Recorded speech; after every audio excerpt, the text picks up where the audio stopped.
Break के बाद आपका स्वागत है। बात करेंगे कर्ज के चलते किसानों की आत्महत्याओं की खबरें आपने खूब सुनी और देखी होगी, लेकिन कर्ज के बोझ में दबकर बॉलीवुड के मशहूर आर्ट डायरेक्टर नितिन देसाई की आत्महत्या ने हम सबको हैरान कर दिया।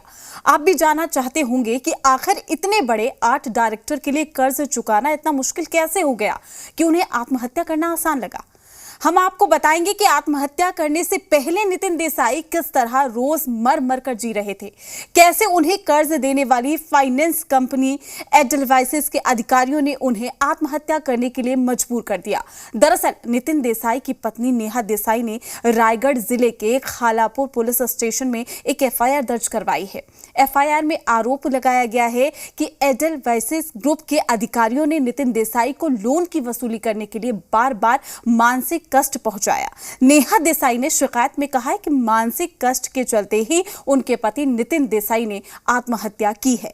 जी मीडिया के पास नितिन देसाई आत्महत्या केस में दर्ज इस एफआईआर की एक्सक्लूसिव कॉपी है, जिसमें विस्तार से बताया गया है कि नितिन देसाई ने किन परिस्थितियों के चलते आत्महत्या की और इसके जिम्मेदार कौन लोग हैं। साथ ही इस एफआईआर की अगर बात करें, इस ग्रुप के अधिकारियों समेत 5 लोगों को आरोपी बनाया गया। पहला नाम एडलवाइसेस के चेयरमैन राजेश शाह का है और साथ ही दूसरा नाम अगर बात करें तो एडलवाइसेस के अधिकारी स्मृत शाह का है। तीसरा नाम बात करें तो केयूर मेहता का है। चौथा नाम अगर बात करें तो एडलवाइसेस एसेस्ट रिकंस्ट्रक्शन कंपनी यानी कि ईएआरसी के अधिकारी आरके बंसल और पांचवा नाम जितेंद्र कोठारी राष्ट्रीय कंपनी कानून न्यायाधिकरण के अधिकारी का है। एफआईआर के मुताबिक एडलवाइसेस फाइनेंस कंपनी के पदाधिकारियों के बार बार पैसे मांगने की वजह से ही नितिन देसाई ने आत्महत्या कर ली। अब आप कहेंगे कि कैसे, तो इस सवाल का जवाब भी एफआईआर में दिया गया है। यह एफआईआर मराठी भाषा में लिखी गई है, लेकिन हमारी टीम ने इसका हिंदी अनुवाद किया है। एफआईआर में नितिन देसाई की पत्नी नेहा देसाई ने बयान दिया है। साल 2016 में एडलवाइसेस ग्रुप के अधिकारी यानी कि राजेश शाह ने खुद नितिन देसाई को प्रस्ताव दिया था कि उनकी फाइनेंस कंपनी उनके स्टूडियो में निवेश करना चाहती है। इसके बाद नितिन देसाई ने ईसीएल फाइनेंस कंपनी से साल 2016 में 150 करोड़ और फिर साल 2018 में 35 करोड़ रुपए का लोन भी लिया। बदले में एनडी स्टूडियो की जमीन गिरवी रखी गई। एफआईआर के मुताबिक अप्रैल 2019 में ईसीएल फाइनेंस कंपनी ने नितिन देसाई पर 6 महीने की अवधि के लिए लोन की किश्तों की प्री पेमेंट करने का दबाव डाला था, जबकि नितिन देसाई समय पर किश्तें चुका रहे थे। ईसीएल फाइनेंस कंपनी के अधिकारियों के दबाव में आकर ही नितिन देसाई ने हीरा नंदानी पवई में अपना एक कार्यालय भी बेच दिया। फरवरी 2020 तक ब्याज सहित लोन की सभी किश्तें चुका दी गई। नेहा देसाई के बयान के मुताबिक मार्च 2020 में कोरोना महामारी की वजह से ही लगे प्रतिबंधों के चलते फिल्मों और धारावाहिकों की शूटिंग बंद हो गई और नितिन देसाई का स्टूडियो भी बंद हो गया। कोरोना महामारी के दौर में बिजनेस में रुकावट के चलते ईसीएल फाइनेंस कंपनी से लिए गए लोन की किश्तें चुकाने में देरी होने लगी। नेहा देसाई के बयान के मुताबिक नितिन देसाई ने महामारी संकट के बावजूद ईसीएल फाइनेंस कंपनी को लोन चुकाने की पूरी इच्छा भी दिखाई, लेकिन ईसीएल फाइनेंस कंपनी के अधिकारी स्मृत शाह, केयूर मेहता हमेशा लोन की किश्तें चुकाने का दबाव बनाते थे। एफआईआर में नेहा देसाई ने बताया है कि नितिन देसाई ने ईसीएल फाइनेंस कंपनी को वन टाइम सेटलमेंट का प्रस्ताव भी दिया, लेकिन ईसीएल फाइनेंस कंपनी के अधिकारी केयूर मेहता और स्मृत शाह ने अचानक से नितिन देसाई को नोटिस भेजकर कानूनी कार्रवाई करने का दबाव बनाना भी शुरू कर दिया। बात यही खत्म नहीं होती। एफआईआर में नेहा देसाई ने यह भी बताया है कि कैसे ईसीएल फाइनेंस कंपनी के अधिकारियों ने मिलकर उनके पति को प्रताड़ित करने का खेल खेला। नेहा देसाई के मुताबिक नितिन देसाई लोन चुकाने के लिए अपने स्टूडियो में निवेश के लिए नए निवेशकों को ला रहे थे, लेकिन उन्हें ईसीएल फाइनेंस कंपनी की तरफ से कोई सहयोग नहीं मिल रहा था। नितिन देसाई इस बात से मानसिक दबाव में थे कि ईसीएल फाइनेंस कंपनी के अधिकारी उनके स्टूडियो को हड़पना चाहते थे। आरोप है कि नितिन देसाई लोन रीस्ट्रक्चरिंग और साथ ही वन टाइम सेटलमेंट में से किसी एक के लिए तैयार थे, लेकिन ईसीएल फाइनेंस कंपनी के अधिकारी ऐसा करने से बच रहे थे। ईसीएल फाइनेंस कंपनी की इस नीति के चलते नितिन देसाई के बिजनेस प्रोजेक्ट बंद हो रहे थे। नए प्रोजेक्ट में भी दिक्कत आ रही थी, जिससे वो अपने काम पर भी फोकस नहीं कर पा रहे थे। इन्हीं सब चक्करों में फंसकर नितिन देसाई पर लोन की कुल बकाया रकम बढ़कर 252 करोड़ रुपए हो गई। इन सब कारणों ने नितिन देसाई काफी तनाव में रहते थे और 25 जुलाई को ईसीएल फाइनेंस कंपनी की अपील पर ही नेशनल कंपनी लॉ ट्रिब्यूनल यानी कि एनसीएलटी ने नितिन देसाई की कंपनी को दिवालिया घोषित करने की प्रक्रिया शुरू करने को मंजूरी भी दी थी। इसके बाद एनडी स्टूडियो के सील हो जाने का डर नितिन देसाई को सता रहा था। फिर 2 अगस्त को नितिन देसाई ने अपने स्टूडियो में आत्महत्या कर ली। साथ ही नितिन देसाई की अगर बात करें तो उनका परिवार था एडेलवाइस कंपनी पर आरोप लगा है। ऐसा नहीं है कि खुद नितिन देसाई ने भी आत्महत्या करने से पहले वॉइस मैसेज में अपनी आत्महत्या की वजह और उसके जिम्मेदार लोगों के खिलाफ बयान छोड़ा है। पुलिस के को नितिन देसाई के कुल 11 ऑडियो मैसेज मिले हैं, जिसमें से एक में उन्होंने ये भी कहा है कि राजेश शाह एक मूर्ख है, उसने छोटे और बड़े बिजनेसमैन के लिए कड़ी मेहनत से बनाए गए मेरे स्टूडियो को निगल लिया। मैंने उसे 100 बार फोन किया लेकिन उसने फोन नहीं उठाया। इकोनॉमिक ऑफेंस विंग्स एनसीएलटी के जरिए बहुत परेशान किया।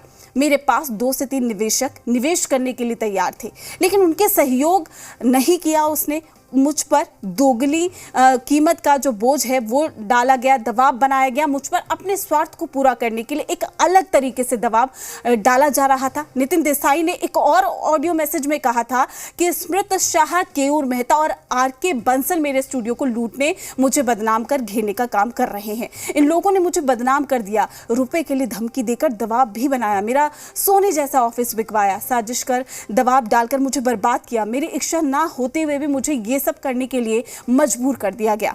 नितिन देसाई के आखिरी ऑडियो मैसेज यानी कि अब इस केस में अहम सबूत बन चुके हैं जो ये साबित करते हैं कि एडेलवाइस कंपनी के अधिकारियों ने साजिश रचकर नितिन देसाई को इतना ज्यादा प्रताड़ित किया कि उन्हें आत्महत्या करनी पड़ी। अब पुलिस एफआईआर में आरोपी 5 अधिकारियों के खिलाफ कार्रवाई की तैयारी कर रही है, लेकिन एडेलवाइस की मैनेजमेंट को अभी भी लगता है कि उनके अधिकारियों ने कुछ भी गलत नहीं किया है। जी मीडिया को ईमेल पर अपना जो जवाब भेजा है इस कंपनी ने, उसमें कंपनी ने यह भी दावा किया है कि एडेलवाइस एआरसी ने रिजर्व बैंक ऑफ इंडिया की सभी जरूरी कानूनी प्रक्रिया का पालन किया। कंपनी के मुताबिक नितिन देसाई ने ना तो ब्याज दर बहुत अधिक ली गई थी और ना ही वसूली के लिए उन पर कोई दबाव डाला गया था। कंपनी ने कहा है कि पैसे वसूलने में पूरे नियम और कायदे का पालन भी किया गया है। अब एडेलवाइस की तरफ से चाहे जो सफाई पेश की जाती रहे, लेकिन इसमें यह सच तो नहीं बदल जाएगा कि उनके अधिकारियों की तरफ से मिल रही प्रताड़ना की वजह से ही नितिन देसाई को अपनी जान गंवानी पड़ गई। सोचने वाली बात तो वैसे यह भी है कि जब इतना बड़ा और नामी आर्ट डायरेक्टर फाइनेंस कंपनी के जाल में फंसकर खुदकुशी कर सकता है तो आम आदमी का क्या हाल होता होगा। साथ ही नितिन देसाई की अगर बात करें, जैसे बड़े डायरेक्टर यानी कि आर्ट डायरेक्टर को कर्ज के जाल में फंसाकर अपनी जान गंवानी पड़ गई तो वसूली गैंग बन चुकी लोन प्रोवाइडर कंपनीज का चाल चरित्र चर्चा आ गया। वरना सच तो यह है कि हमारे देश में रोजाना कई लोग ऐसी फाइनेंशियल कंपनीज का शिकार होते हैं और आत्महत्या कर लेते हैं। नेशनल क्राइम रिकॉर्ड्स ब्यूरो यानी कि एनसीआरबी के आंकड़े ही बताते हैं कि कर्ज से तंग आकर हर साल हजारों लोग आत्महत्या कर लेते हैं। साल 2020 की अगर हम बात करें, 5213 लोग ऐसे थे जिन्होंने कर्ज से परेशान होकर आत्महत्या कर ली। इस हिसाब से हर दिन औसतन 15 लोगों ने आत्महत्या की। 2019 में भी 5908 लोगों ने कर्ज से तंग आकर खुदकुशी की थी। और कर्ज के इस जाल में समाज का सिर्फ गरीब फंसकर जान गंवा रहा है, ऐसा बिल्कुल नहीं है। बॉलीवुड के मशहूर आर्ट डायरेक्टर नितिन देसाई की आत्महत्या इसका सबसे बड़ा सबूत है। ये बताना भी आपको जरूरी है कि कोई भी बैंक या फाइनेंशियल कंपनी के अधिकारी या रिकवरी एजेंट लोन की किस्त ना चुका पाने का आपको डर या धमका नहीं सकते हैं। लोन जो होता है रिकवरी एजेंट्स को लेकर आरबीआई की गाइडलाइंस भी है, जिसके मुताबिक लोन रिकवरी के लिए बैंक अधिकारी या रिकवरी एजेंट डिफॉल्टर ग्राहक को वर्किंग डेज में सुबह 7 बजे से शाम के 7 बजे के बीच ही कॉल कर सकता है या उसके घर आ सकता है। लोन की रकम की वसूली के लिए सबसे पहले बैंक या फाइनेंशियल कंपनी ग्राहकों को रिकवरी एजेंट या एजेंसी के बारे में जानकारी देगी। रिकवरी एजेंट ग्राहक से संपर्क करते समय बैंक के नोटिस की कॉपी को साथ रखना होगा। लेकिन अगर जो बैंक या फाइनेंशियल कंपनी से ग्राहकों को प्रताड़ित करती है, नियमों के खिलाफ जाकर ग्राहकों को परेशान करती है। तो अगर आप भी किसी कर्ज के जाल में फंसे हैं या बैंक या फाइनेंशियल कंपनी के वसूली गैंग आपको परेशान कर रहे हैं, तो आप उसके खिलाफ नेशनल कंज्यूमर हेल्पलाइन 1800114000 पर शिकायत भी दर्ज करवा सकते हैं।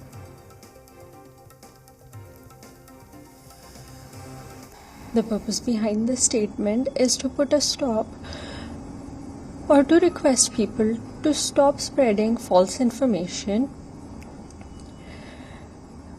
and to bring the truth to light. The loan amount was 181 crores, out of which we made payments for 86.31 crores. Until February of 2020, all payments were made. They also demanded a 6 months interest in advance, which my father provided by selling his Bhavai office. He had no intention to defraud anyone, and he was going to make all the payments that he had promised. Due to the pandemic in 2020, the entire world came to a standstill, and the Bollywood industry was badly affected as well, because of which there was no work and the studio was closed. So he could not make his regular payments, and there were some delays. Even after that, he repeatedly made attempts to meet with the company, the lender company, to negotiate with them for a restructure or some help or a one-time payment or some leeway in the payment so he could still finish paying back what he owed. The company gave him false assurances but started legal matter and legal proceedings on the side. मैंने कई ऐसे cases देखे हैं कि जहां कोई private bank हो या नेशनलाइज बैंक हो, जब लोन दिया जाता है उसी वक्त इतने डॉक्यूमेंट्स पर दस्तखत लिए जाते हैं और जो बोरर रहता है वो बोरर हर डॉक्यूमेंट पे दस्तखत करता है, जैसे बैंक ऑफिशियल बोलते हैं, और प्राइवेट जो फंडिंग करता है वो बोलता है। कई बार तो ऐसा है कि लिमिटेशन का तो 3 साल का है, पर इन एडवांस टाइम बार न होने के कारण, लोन टाइम बार न होने के कारण in advance acknowledgement revival letters पे भी सिग्नेचर ली जाते हैं। और लोन लेना कोई बुरी बात नहीं है, लेकिन लोन अगर वो इन टाइम नहीं रिपे किया गया तो उस पर जो ब्याज चढ़ता है वो ब्याज बहुत भारी पड़ता है। सिर्फ भारी नहीं तो इंटरेस्ट पे इंटरेस्ट, कंपाउंड इंटरेस्ट, इस तरह से पिनल फाइन, इतने अलग अलग फाइन लगाए जाते हैं कि जिससे जो लोन देता है वो बहुत मुश्किल में आ जाता है, उसका सोशल प्रेस्टीज खत्म हो जाता है, और उसी हालत में अगर उसका मेंटल बैलेंस खो बैठा तो हमने देखा है कि नितिन देसाई जी की क्या आज हालत हुई। एक बड़ा मराठी शानदार एक कला का डायरेक्टर थे और जो लोन लिया था उससे कई दुगना लोन रिपे न करने के कारण उससे उनको जान देनी पड़ी, क्योंकि इंटरेस्ट पे इंटरेस्ट लगाया गया।